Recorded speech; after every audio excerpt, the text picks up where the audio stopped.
Hello students, good morning. Today in 11th class mathematics we are continuing with the miscellaneous exercise. We had completed up to question number 5. Now we are starting today with question number 6. Question number 6 देखो. Question number 6 the English alphabet has 5 vowels and 21 consonants. 5 vowels and 21 consonants. ठीक है. अब इसमें इन्होंने क्या बोला है? How many words with 2 different vowels and 2 different consonants? आपको 5 vowels में से 2 vowels select करने और 21 consonants में से 2 consonants select करने हैं.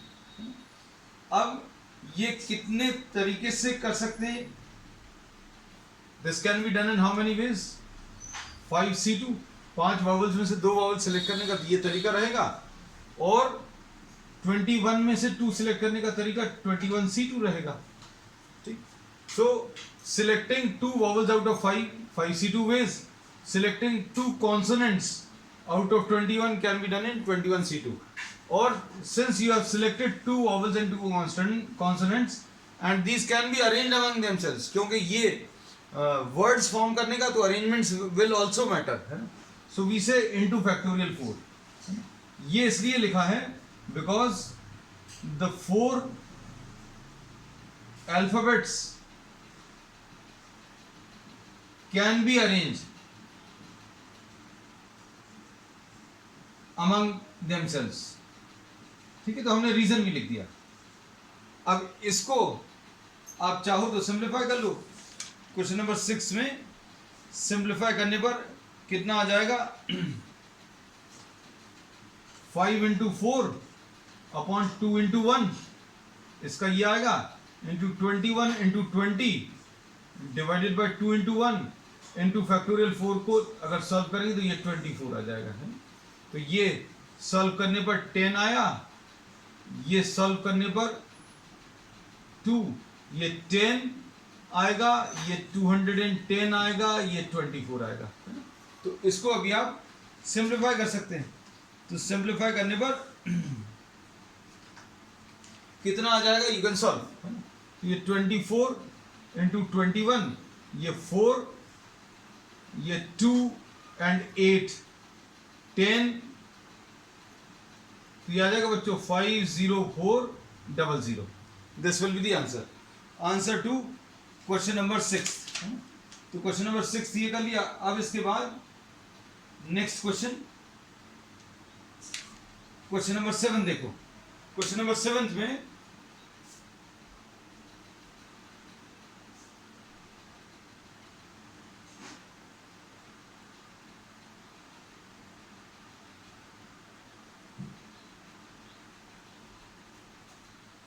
क्वेश्चन नंबर 7 में क्या दिया हुआ है? In an examination a question paper consist of 12 questions. अब इसमें 12 क्वेश्चंस है consisting of 2 parts, part 1 and part 2 containing 5 and 7 questions. Question number 7 में देखो, कैलकुलेशन जरूर चेक कर लेना, आंसर चेक कर लेना, क्योंकि कॉन्सेप्ट अभी हमने बता दिया. हमारे हिसाब से ये प्रॉब्लम यहीं पर खत्म हो गया है ना. If in case the calculations मतलब कहीं पर कुछ इधर उधर हो जाए तो अभी आप चेक कर लेना है. Just check the answer. Question number 7 में मैसेज कर देना बच्चों अगर कुछ, if you are having any doubt as regards to the answer. Question number 7 में question paper consist of 12 questions. अब पार्ट 1 में 5 क्वेश्चंस हैं, पार्ट 2 में 7 क्वेश्चंस हैं. फिर उसके बाद a student is required to attempt 8 questions. He has to attempt 8 questions. और इसमें कोई कंडीशन दी हुई है, selecting at least 3 from each part. Selecting at least 3 from each part. तो ये आप कैसे सॉल्व करेंगे? ये अगर सॉल्व करना है तो ये देखो, हम लोग 3 क्वेश्चंस अगर इसमें से ले रहे हैं तो 5 क्वेश्चंस इसमें से ले सकते हैं सेकंड पार्ट में से. One can select 3 questions from the part 1 and 5 from the second, or 4 from the first and 4 from the second, or 5 from the first and 3 from the second. कोई अगर ऐसा लिख रहा है तो 6 and 2, तो ये नहीं लिख सकते क्योंकि 2 नहीं ले सकते, एटलीस्ट 3. इसमें कंडीशन दी है at least 3 questions from each part. तो इसलिए अभी हम लोग बोलते हैं there are how many options, there are 3 options, either 3 questions from first part and 5 questions from second part, or selecting 4 questions from first part and selecting 4 questions from the second part, or selecting 5 questions from first part and 3 questions from the second part. अब इसमें solve करने का तरीका क्या रहेगा? 5 questions में से 5C3, 7 questions में से 5 तो 7C5. ये याद रखना, पार्ट 1 में 5 क्वेश्चंस हैं, पार्ट 2 में 7 क्वेश्चंस हैं. अब इसमें से 3 अगर सिलेक्ट कर ली तो इसमें से 5 सिलेक्ट करने पड़ेंगे क्योंकि टोटल 8 आना चाहिए. 3 + 5 8, 4 + 4 8 एंड 5 + 3 8. कोई बोलेगा 6 + 2, तो भैया 2 नहीं ले सकते, किसी एक पार्ट में मिनिमम 3 तो करना ही. So these are the possible options. अब ये तो कर लिया, अब और के लिए इस पर आ जाओ. तो ये कितना आ जाएगा? 5C4 इंटू 7C4 प्लस इसके बाद नेक्स्ट वाले पार्ट में बच्चों कितना आ जाएगा? ये 5C5 into 7C3. These are the total number of possible ways in which the student can attempt the questions. Questions attempt करने का ये तरीका हो सकता है. अब देखो जरा इसको सॉल्व करके, ये कितना आ जाएगा? 5 into 4 upon 2 into 1, 7 into 6 upon 2 into 1. तो ये कितना आ जाएगा? 2 3s are 2 2s are, है ना? तो ये कितना आ जाएगा? 210 आएगा. ये 5 आएगा इंटू ये कितना आ जाएगा? 7 into 6 into 5 divided by 3 into 2 into 1, है ना? अभी हम डायरेक्टली सॉल्व कर देना है, मतलब इनको कैसे सॉल्व करना है कॉम्बिनेशंस को, the trick we have discussed in previous classes. अब इसको अगर आप सॉल्व करोगे तो ये बच्चों कितना आ जाएगा? ये 1 आएगा और 7 into 6 into 5 upon 3 into 2 into 1, ऐसा कुछ मिलेगा. तो अब इसको अगर आप सिंप्लीफाई करोगे तो कितना आएगा? ये तो 210 आया. इधर पर सॉल्व करने पर कितना आएगा? ये 6 और 6 कैंसिल होगा. 5 5s are 25, 25 into 7, 25 into 7 मिलेगा. 25 into 7 यानी 175. तो ये तो 175 आया. 175 और आखिरी वाला कितना आ गया? 35, है ना? तो अब अगर आप इसको सॉल्व करोगे तो ये 210 आएगा, ये 210. तो आंसर विल बी 210 + 210. तो इसका आंसर 420 ऐसा कुछ आएगा, है ना? कैलकुलेशंस आप चेक करते जाइएगा. कॉन्सेप्ट भर है. मेन जो चीज इसमें अभी हमने बताई कि भाई 2 क्वेश्चंस हैं, सॉरी 2 पार्ट्स हैं, और इन दोनों पार्ट्स में आपको कुल मिलाकर 8 क्वेश्चंस अटेम्प्ट करने हैं. मतलब ये बहुत प्रैक्टिकल प्रॉब्लम है बच्चों, है ना? थोड़ा सा सोच कर देखना कि 5 क्वेश्चंस 7 क्वेश्चंस हैं और आपको at least 3 questions from each part करने हैं और टोटल 8 करने हैं. तो क्या क्या ऑप्शंस हो सकते हैं? 3 from this and 5 from this, 4 from the first part and 4 from the second part, 5 from the first और 3 फ्रॉम द सेकंड. अगर आप अगला लिखते भी हो तो 6 नहीं ले सकते क्योंकि पहले पार्ट में 5 क्वेश्चंस ही हैं, तो ये नहीं कर सकते. और अगर आपने ये लिख भी लिया यहाँ पर 6 तो यहाँ पर 2 आएगा क्योंकि टोटल 8 अटेम्प्ट करने हैं. तो भाई यहाँ से 2 नहीं कर सकते क्योंकि minimum 3 are to be attempted, है ना? तो इनको सॉल्व करने पर 420 आ रहा. क्वेश्चन नंबर 7 हो गया है. क्वेश्चन नंबर 8 देखो बच्चों. Determine the number of 5 card combinations out of a deck of 52 cards if each selection is of 5 cards has exactly 1 king, है ना? ऐसा कुछ दिया है. देख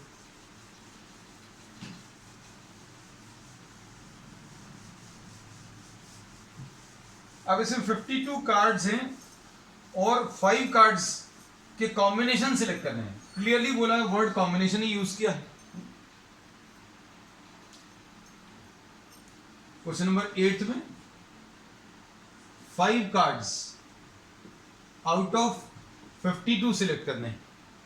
अब इसमें भी एक इन्होंने कंडीशन दी है कि भैया उसमें एक किंग होना चाहिए, तो there are 4 kings and 48 other. अगर 4 किंग्स है तो 48 अदर कार्ड्स होंगे। अब इसमें से 1 किंग लेना है एंड बाकी के 4 कार्ड्स इसमें से लेना है। क्यों? क्योंकि टोटल 5 सिलेक्ट करने, ये याद रखना, टोटल 5 सिलेक्ट करने। अगर एक किंग लेना है तो 4 कार्ड्स आपको रिमेनिंग 48 में से सिलेक्ट करने। तो इसका आंसर कितना आ जाएगा बच्चों? 4c1 इंटू 48c4, ऐसा कुछ आ जाएगा। 4c1 into 48c4। अब इसको अगर आपको सिंप्लीफाई करना तो सिंप्लीफाई करके चेक करके देख लेना बच्चों आंसर कितना आ रहा है। सॉल्व करने का तरीका क्या हो सकता है? इसका तो आंसर 4 आएगा और बच्चों इसका कितना आएगा?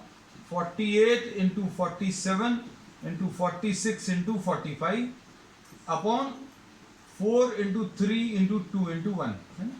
तो कैलकुलेशंस बच्चों अभी हम आपके लिए छोड़ रहे हैं, थोड़े से कर दे रहे हैं। 3 इंटू 2 6 आएगा, 6 8 जा 48। तो इतना पार्ट अभी आप आगे का कंप्लीट कर लेना है। So I have discuss the main conceptual part, बाकी का अभी आप खुद कंप्लीट कर लीजिएगा। क्वेश्चन नंबर 9 देखो। क्वेश्चन नंबर 9 में it is required to seat 5 men and 4 women in a row so that the women occupy the even places। भाई 5 men दिए हैं एंड 4 women दिए हैं, है ना, ऐसे ही कुछ है। And they are to be arrange in a row, आपको एक लाइन में अरेंज करना है। ये सब वो चेयर्स हैं, है ना।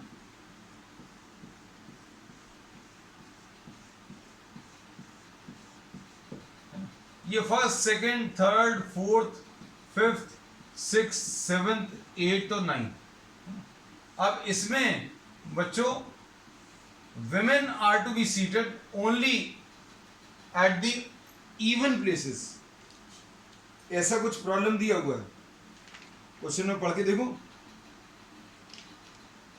तो इसमें if the women are to be placed at even places, तो ये कितने तरीके से भाई इवन प्लेसेस हैं? कितनी? 1 2 3 एंड 1 4। और विमेन कितनी है? 4 हैं। तो 4 women can be seated at second, fourth, 6 and 8 place. तो कितने तरीके से कर सकते हैं बच्चों? 4 लोगों को 4 जगह पर अरेंज करने का तरीका फैक्टोरियल 4। अब जो बची हुई जगह है, इस बची हुई जगह में कौन कौन सी जगह में? यहां पर men are to be placed, so men 5 men to be seated at 1 3 5 7 and 9। कितनी है? 5 प्लेसेस है, फैक्टोरियल 5। इसको सॉल्व कर लो बच्चों, सॉल्व कर लेना हमारे ख्याल से ये तो सॉल्व कर लोगे। इसमें अभी हम आपको ये बता दें, ये बच्चों ये 24 आ जाएगा और ये कितना आ जाएगा? फैक्टोरियल 5 120 आ जाएगा। तो ये तो चलो ये सॉल्व कर लेते हैं ना, ये सॉल्व होने लायक है, ज़्यादा समय नहीं लेगा। 12 4 ज़ा 48, 12 2 ज़ा 24 एंड 4 28। इसका answer 288 and 0। This will be the answer. चलो नेक्स्ट, इसके बाद क्वेश्चन नंबर 10 देखो।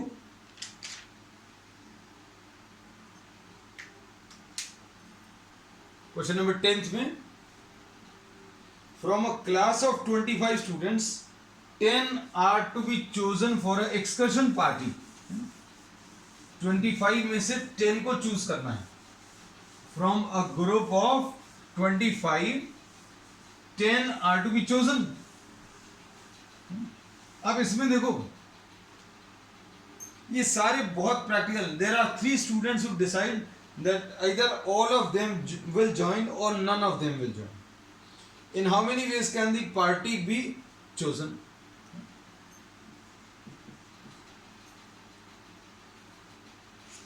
अब देखो इसमें क्या दिया हुआ है.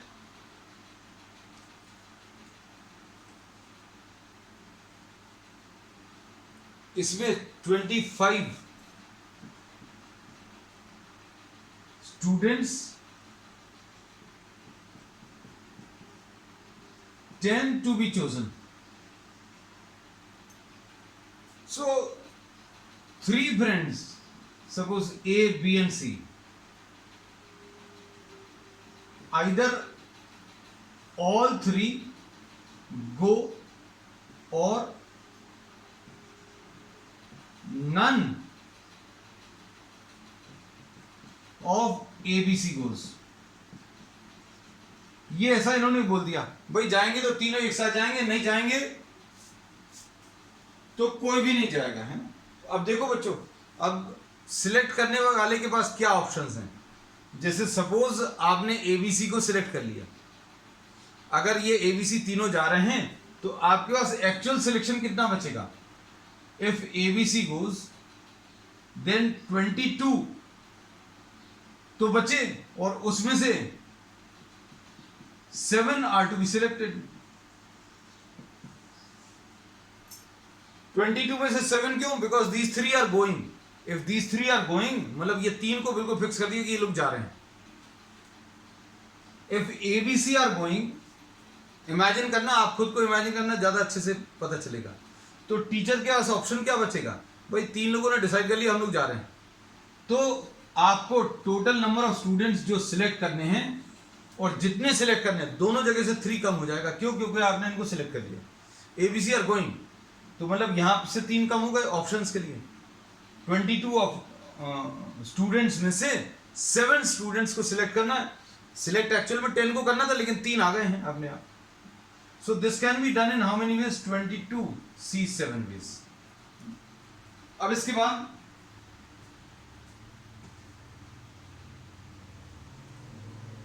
नेक्स्ट पार्ट में बच्चों क्या है,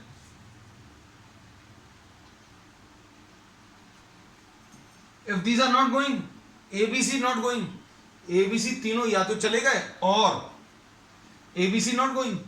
if ABC are not going तो भैया उनका नाम अभी हम ऑप्शंस में से ही अलग कर देंगे. भाई एबीसी ने डिसाइड कर लिया that they are not going, तो एक्चुअल चॉइस कितनी बची? Out of 22 10 are to be selected. तो इसका आंसर बच्चों क्या आ जाएगा? ये आंसर अभी हम लोग बता सकते हैं. इसका आंसर 22C10 आएगा. So either this will B 22C7 और 22C10, है ना. लॉजिक क्लियर रहना चाहिए. हमने बोला कि या तो तीनों जाएंगे, तीनों अगर जाएंगे तो इधर भी कम हो जाएगा, इधर भी कम हो जाएगा. 3 removed from the total number of students and 3 removed from this the team because 3 have already entered the team. 3 लोग अगर सिलेक्ट हो गए तो 3 यहां से भी कम हो जाएगा, 3 यहां से भी. तो एक्चुअल चॉइस अब बची है 7 लोगों को सिलेक्ट करना 22 लोगों से. और तीनों अगर नहीं जा रहे हैं, if all these 3 ABC are not going, then the options available will be 22 and out of 22 10 are to be selected. So 22C10. So this will be the answer. तो अगर बच्चों ये सॉल्व करके दिया हुआ है तो सॉल्व कर लेना, और अगर नहीं ऐसे ही है तो दिस इज द आंसर. अब देखो क्वेश्चन नंबर 11 देख लो.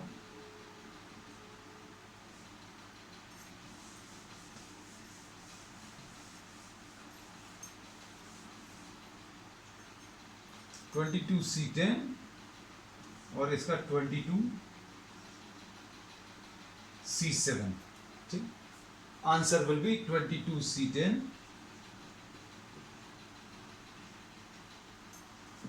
अब क्वेश्चन नंबर 11. क्वेश्चन नंबर 11 में क्या दिया है?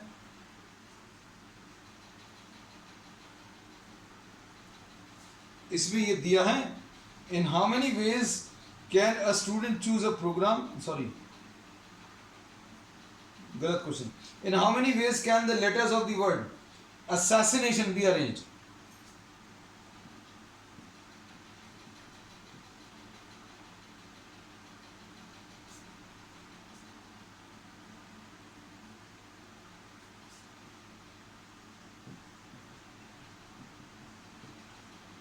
बहुत सारे ऐसे हैं बच्चों.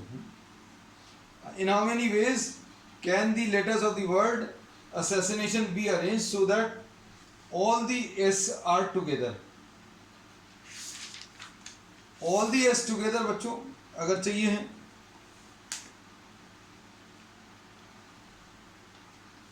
अब देखो ये S को एक साथ कर लिया, अब क्या बचा, ए 3 बार है, 1 2 and 1 3, फिर उसके बाद आई है 2 बार एन है और 1 बार टी है. तो 4 and 3 7 and 2 9 and 2 11 and 1 12, total कितने आ जाएंगे बच्चों, 12 आ जाएंगे. How many total, there are 12, 3 3 6 and 2 8. अच्छा एक छूट गया है बच्चों, ठीक, अब ठीक है, सारे अल्फाबेट्स हो गए, देख लो काउंट कर लो अच्छे से, देखो 4 एस हो गए, हम कट करते जा रहे हैं. Then you are having 3 S. अब ये एक बड़ी प्रॉब्लम रहती है बच्चों, अगर एक भी छूट गया तो गलत हो जाएगा. फिर उसके बाद 2 आईज हैं, आईज हो गए, फिर उसके बाद 2 एन है, चलो भाई 2 एन हो गए, ठीक है, फिर ओ हो गया, ओ भी हो गया, टी हो गया, चलो हो गए सारे. अब इसमें प्रॉब्लम में इन्होंने क्या कहा है, that the S are to be kept together.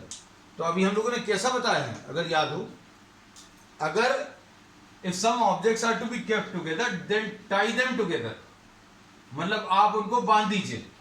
जिन चीजों को एक साथ रखना है, just consider them as one. Consider the group of 4s as one. अब देखो कितनी काउंटिंग कितनी आ जाएगी. अब इनको अरेंज कर लो, इनको चूंकि बांधिए, since these are tied together, so this is one object.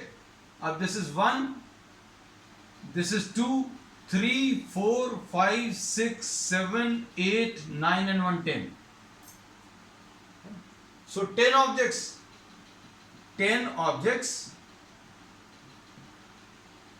can be arranged in factorial 10 ways. Factorial 10 आ गया. अब देखना ध्यान से, अब इसमें जो आइडेंटिकल ऑब्जेक्ट्स हैं उससे डिवाइड कर दो, उनसे डिवाइड करें तो ये कितना आ जाएगा बच्चों, फैक्टोरियल 3 आएगा. ये 3 एज के लिए है, फिर ये फैक्टोरियल 2 आएगा, ये आईज के लिए है, और फैक्टोरियल 2 ये आई के लिए है, 2 आईज हैं और ये 2 एन्स हैं. So this will be the answer.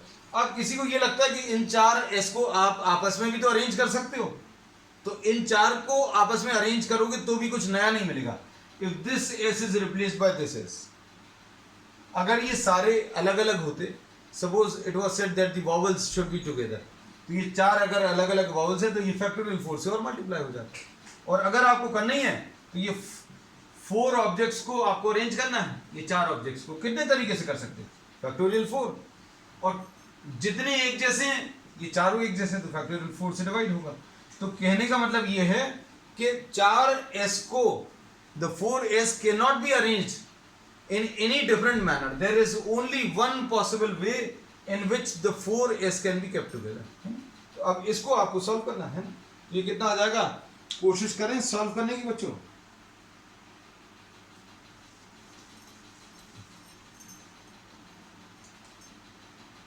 ये 10 into 9 into 8 into 7 into 6 into 5 into 4 into factorial 3 upon factorial 2 factorial 2 factorial 3, ये फैक्टोरियल 3 तो कट जाएगा और 2 कट जाएगा 4 से।